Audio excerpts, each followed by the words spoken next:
আজকে আপনাদেরকে দেখাবো এই মেশিনটার কার্যকারিতা। এই মেশিনটা কি করতে পারে আর না পারে। এই যে দেখেন আমাদের ওপেন ডেক। এই ডেকে বাংলাদেশ যাওয়ার আগে আমরা ভাবলাম যে আমাদের এই রাগটা অনেক বড়, এটা ঘরের মধ্যে আসলে ক্লিনিং হয় না করা, আর বাইরে দিয়ে প্রফেশনাল দিয়ে করালে অনেক খরচ।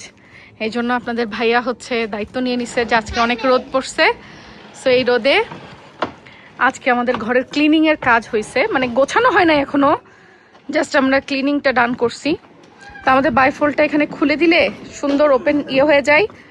আর এখানে দেখেন সোফাটাও ক্লিন করা হয়েছে, মানে সোফাটাও একদম খুব সুন্দর মতো সব ক্লিনিং ডান।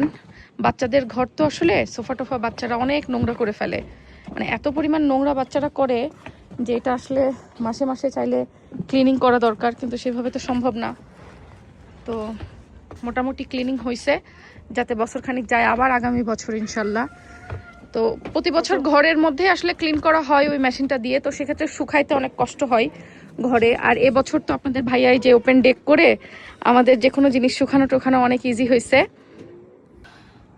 এখন এই যে সবকিছু ক্লিন থাকলো, বাংলাদেশ যাওয়ার আগে আমার প্ল্যান হচ্ছে যে ঘর বাড়ি সবকিছু সুন্দর মতো যদি ক্লিন করে রেখে যাই, গোছায় রেখে যাই, তাহলে দেখবেন যে কোনো জায়গা থেকে ঘরে ফেরার পরে একটু শান্তি শান্তি ফিল হয়। তো আমি ওইটাই চাচ্ছি যে এখন সামার টাইমটা আছে, কিন্তু আমরা বাংলাদেশে তো এবার আল্লাহ চাইলে ইনশাল্লাহ মানে লং টাইম থাকবো বাংলাদেশে। তো আল্লাহ বাঁচায় রাখলে যতদিনে আবার ইউকেতে ব্যাক করব ততদিনে ইউকের সামার শেষ হয়ে যাবে, ততদিনে হচ্ছে ইউকেতে আবার শীত শীত ভাব চলে আসবে। তো তখন বৃষ্টি টিষ্টিও অনেক বেশি হয়, আর ওই সময় হচ্ছে আমরা করতে পারবো না, মানে এই ক্লিনিং এর কাজ রোদই তো থাকবে না ইউকেতে, তখন আর ক্লিনিং এর কাজ হবে না। এই জন্য বাংলাদেশ যাওয়ার আগে একদম সবকিছু ঘরের যত কিছু আছে সবকিছু ক্লিন করে রেখে গোছায় গাছায় তারপরে দেশে যাবো ইনশাল্লাহ, যাতে দেশে ঘুরে ফিরে এসে টায়ার্ড হয়ে এসে ঘর ক্লিন পায় একদম। কি আমার মতো কে আছেন বলেন তো? আমি জানি প্রত্যেক মেয়েদের এটা একটা যে বেড়াতে যাওয়ার আগে কোথাও যাওয়ার আগে ঘর ক্লিন করে গোছায় রেখে গেলে ঘরে ব্যাক করে শান্তি শান্তি ফিল হয়। তো আমাদের কার্পেটটা শুকাইছে, এটা কি উল্টাই দিয়ে যাবো এখন? না না লাগবে না, ওর ইয়েতে শুকায় গেছে। শুকাই গেছে না? পানি তো বেসিক্যালি নিচেই হয়ে থাকে। তো সোফাও ক্লিন, সোফাটা মনে হয় সোফা শুকাই গেছে, সোফা শুকায় গেছে, শুকাই গেছে। আর এখন ঘর দূর একটু এলোমেলো আছে, আজকে আর হবে না, কারণ আজকে হলো এরকমই রেখে একটু বাইরে যাচ্ছি। বাংলাদেশ যেহেতু যাব কিছু শপিং টপিং করতে হবে, বাসারও টুকটাক কিছু কেনার আছে। তো এখন তো বেলা থাকে অনেকক্ষণ, প্রায় 10টার দিকে মাগরিব হয়, অলমোস্ট 9:30 10টার দিকে। তো আমার প্ল্যান হচ্ছে এখন বাইরে যাই, কিছু শপিং টপিং করে নিয়ে আসি, বাচ্চারাও একটু পার্কে যেতে চাচ্ছে, তারপরে এসে রাত্রে এগুলা ঘরে ঢুকাবো। আর বৃষ্টি নাই আজকে, সো টেনশন নাই। আর বাংলাদেশে যাচ্ছি, শপিং কেনাকাটা প্রচুর, সবকিছুই করতে হবে। ভিডিওতে কতটুকু কি শেয়ার করতে পারবো জানি না, বাট এবার হচ্ছে আসলে অন্যান্য কাজ আসলে আমাদের অনেক কিছু ছিল, সেইগুলো সারতে গিয়ে বাংলাদেশে প্ল্যান করছি যে এবার যে শপিং করব, মানে এখান থেকে তেমন কিছু কেনাকাটা করব না, অল্প কিছু করব না করতেও অনেক কিছু আসলে হয়ে যায়, বাট লেটস সি বাংলাদেশে গিয়ে আবার শপিং হবে। তো তার আগে গোছগাছের পালা। বাংলাদেশে থেকে আমাদের 2026 এ মেমোরি থাকে। ও আচ্ছা,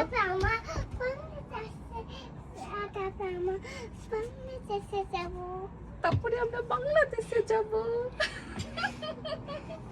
বলতো। চলো এরকমই থাক, রাত্রে এসে এগুলা ঘরে উঠাবো। সেটা চলে আসছি, দেখো এখানে তো জায়গা ছিল তো। হ্যাঁ হ্যাঁ একটা বাচ্চারা পার্কে এসে এখানে খেলাধুলা শুরু করে দিচ্ছে, আর আমি হচ্ছে এখানে বসে বসে বাতাস খাইতেছি। মাঝে মাঝে আমার মনে হয় ছোটবেলার সেই দিনগুলোই কত ভালো ছিল, নিশ্চিন্তে খালি খাও দাও খেলা করো আর ঘুমাও। সাবধানে সাবধানে। বাইরে বেরোলে বাচ্চা কাচ্চাদের খালি খাই খাই লাগে, আর পোলাপাইনদের সাথে আমারও খাই খাই লাগে।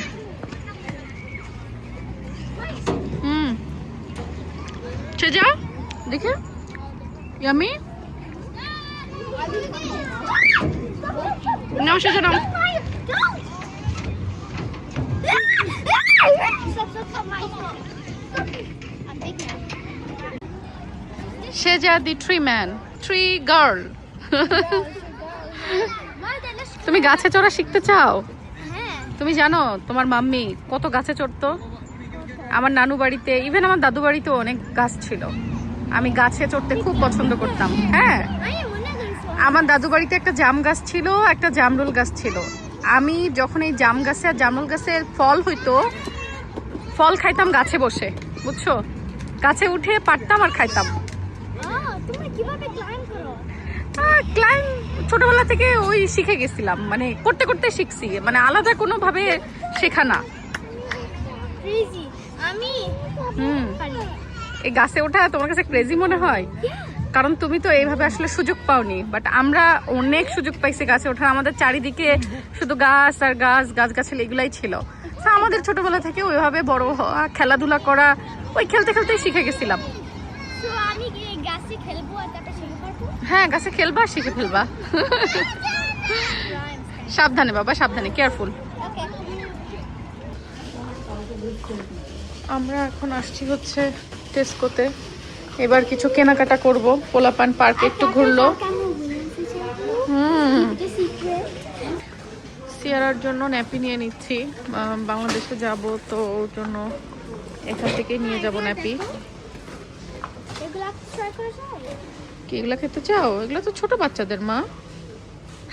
তুমি তো বড় হয়ে গেছো। Age doesn't matter. আমাদের কেনাকাটা শেষ হলো। এই যে বাচ্চা কাচ্চারাও কিনছে, বাচ্চা কাচ্চার বাপও কিনছে শর্টস।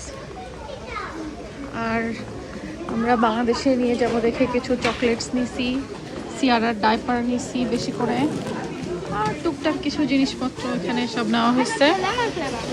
তাই অনেক আরো চকলেট দিয়েছি, লাইক বুইনো। শপিং শেষ, চলো।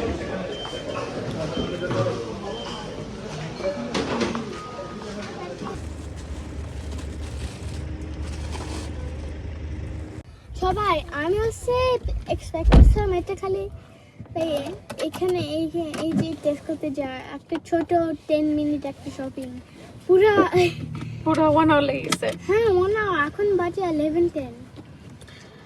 তো এখন বাসায় যাচ্ছি আমরা। কিছু টুকটাক বাসার জন্য শপিং করছি, আর হচ্ছে বাংলাদেশ যাওয়ার জন্য কিছু শপিং হয়েছে। তবে বাংলাদেশ যাওয়ার জন্য শপিং আসলে পুরোপুরি এখনো হয় নাই আমাদের হাতে, যেহেতু আরো কিছুদিন সময় আছে। তো এর মধ্যে হুড়পাড় করে যতটুকু পারি করে ফেলবো। তো এই তো বাচ্চারা যাও, সিটবেল্ট বাঁধো, সিটবেল্ট বাঁধো।